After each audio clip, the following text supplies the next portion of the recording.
Welcome to red zone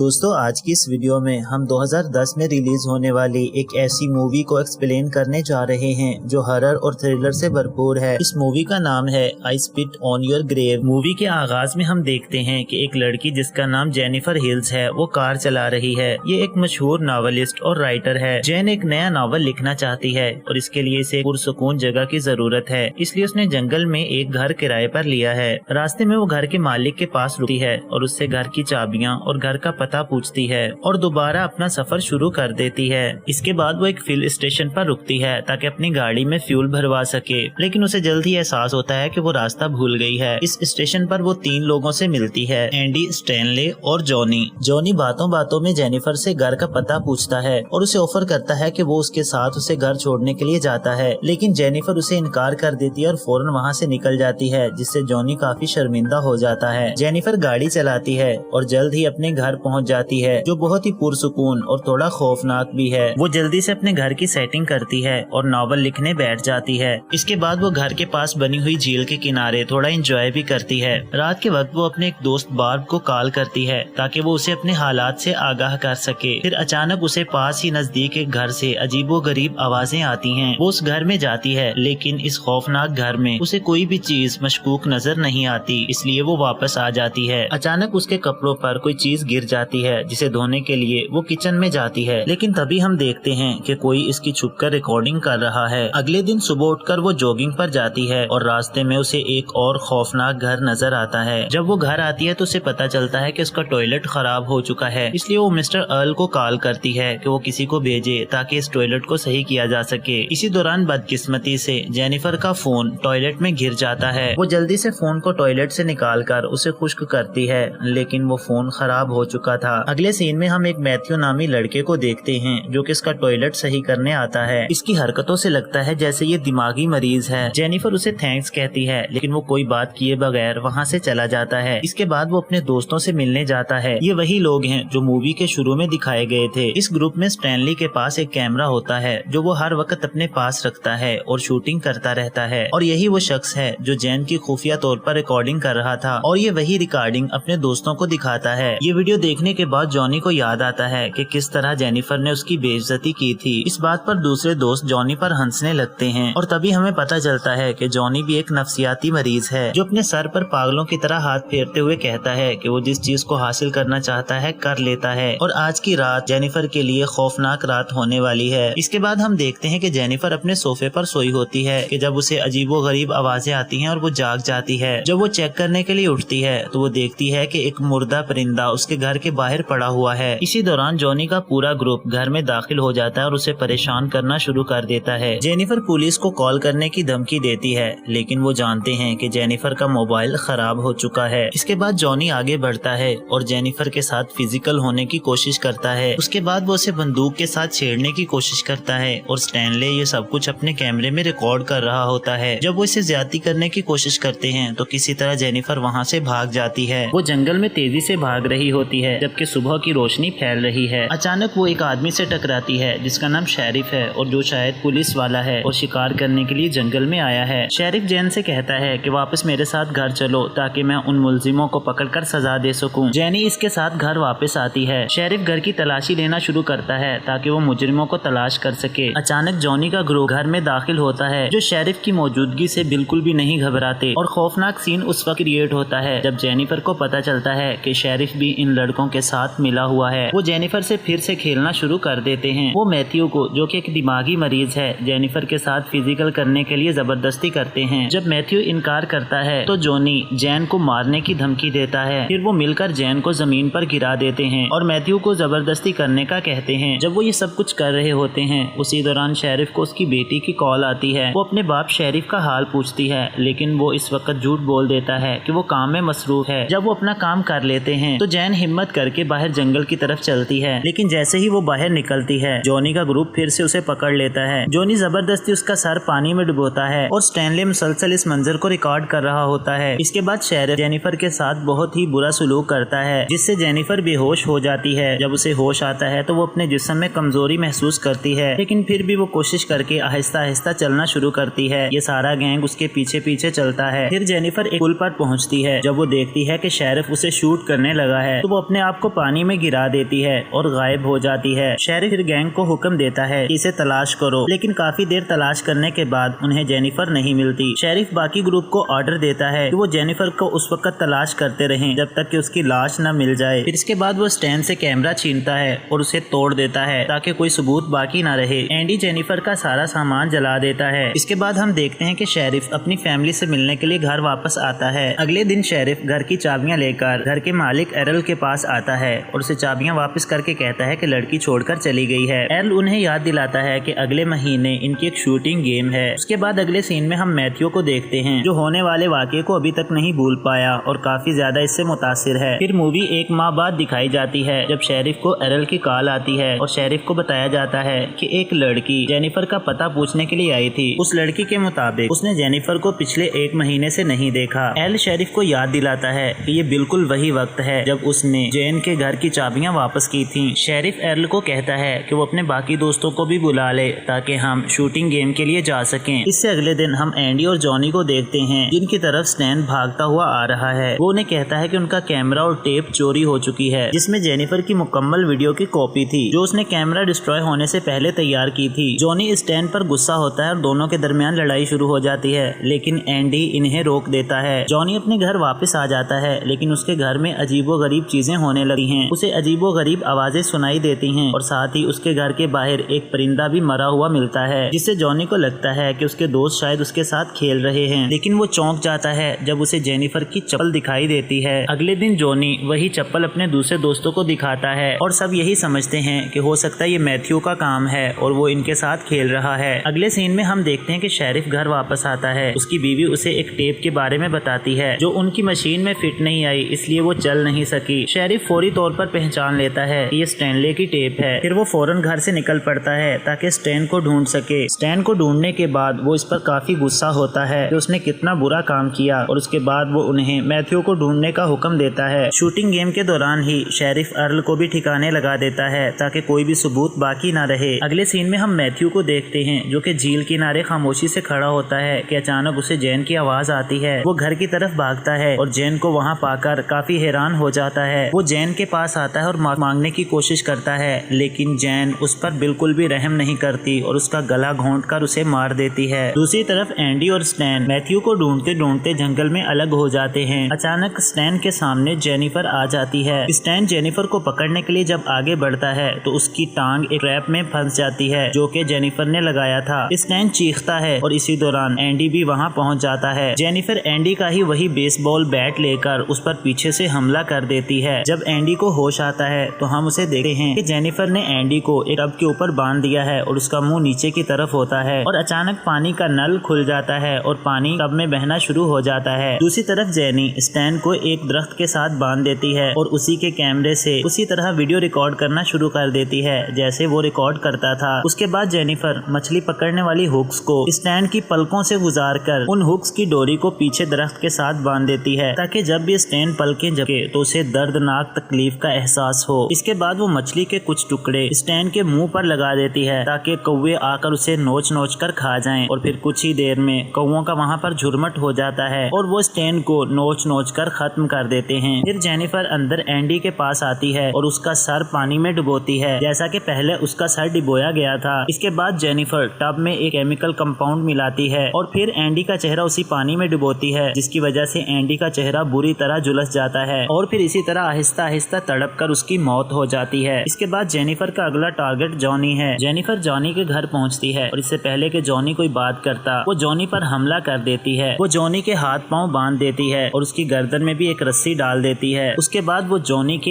एक एक करके दांत निकालना शुरू कर देती है, जिससे जॉनी को बहुत तकलीफ होती है। उसके बाद जेनिफर एक गन निकालती है और उसी गन से उसे उसी तरह छेड़ती है जिस तरह उसने उसे टीज किया था। उसके बाद जेनिफर जॉनी का लिटिल जॉनी ही काट देती है अब शेरिफ की बारी थी और जेनिफर उसे मारने के लिए निकल पड़ती है। वो शेरिफ के घर जाती है और शेरिफ की फैमिली को बताती है कि वो शेरिफ की बेटी की नई टीचर है। शेरिफ की बेटी अपने बाप को कॉल करती है और जब जेनिफर शेरिफ से कॉल पर बात करती है तो शेरिफ समझ जाता है कि कुछ भी ठीक नहीं है, इसलिए वो फौरन घर वापस आता है। शेरिफ की बीवी उसे बताती है कि वो दोनों पार्क की तरफ गई हैं। शेरिफ जब उन्हें ढूंढने के लिए वहां जाता है तो उसे कुछ नहीं मिलता, लेकिन जब वो कार में वापस आता है तो कार में जेनिफर मौजूद थी जो उस पर हमला कर देती है। वो शेरिफ को भी टब के साथ बांध देती है और शेरिफ की बंदूक निकालकर उसकी कमर के साथ लगाती है और ट्रिगर के साथ धागा बांधकर उस धागे को दरवाजे से गुजारकर मैथ्यू के हाथ में दे देती है। यहाँ से हमें ये भी पता चलता है कि मैथ्यू अभी जिंदा है और बेहोश हो गया था। जैसे ही मैथ्यू को होश आता है तो अपने हाथ को हिलाता है। हाथ को हिलाने से गोली चल जाती है और शेरिफ की बॉडी से निकलकर मैथ्यू के सीने में आकर लगी है, जिससे दोनों की मौत हो जाती है। इसके बाद जेनिफर घर से बाहर निकलती है और एक जगह पर बैठकर मुस्कुराती है और मूवी यहीं पर खत्म हो जाती है। तो दोस्तों कैसी लगी आपको ये मूवी एक्सप्लेनेशन, हमें कमेंट करके जरूर बताइएगा। मूवी एक्सप्लेनेशन अच्छी लगी है तो इस वीडियो को लाइक कर दें और मजीद ऐसी ही मूवीज एक्सप्लेनेशन देखने के लिए हमारे चैनल रेड जोन एक्सप्लेनर को जरूर सब्सक्राइब